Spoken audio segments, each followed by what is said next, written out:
দেখছিলাম চরের মানুষগুলো তাদের বসত বাড়ি থেকে বের হয়ে নদীর কিনারায় আঙিনাতেই ঘোরাঘুরি করছিল। গ্রামের সবাই একসাথে বসে গল্প করছিল। এমন এক বাড়িতে দাঁড়িয়ে আছি যে বাড়িটা হয়তো এই মুহূর্তের মধ্যেই নদীগর্ভে চলে যাবে।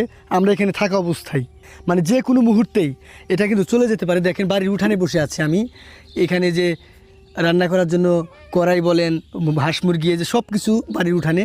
আর এই যে নদী, আর এনাদের নৌকায় হচ্ছে ওইখানে।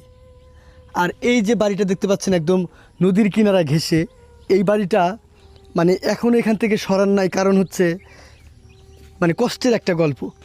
আমার বাবা জোর জমা নাই, আমরা এখন জমি পাই না, এখন টানি কোনে টাকা পয়সা নাই। এখন এই বাড়িটা টানবার নিলে 10,000 20,000 টাকা লাগবে, কোনে পাই। এই বাড়িওয়ালা যে বাড়িটা সরাবে, অন্য জায়গায় তো জমি থাকতে হবে বা কন্ট্রাক্ট নিতে হবে বলেন, বা একটা যে খরচ আছে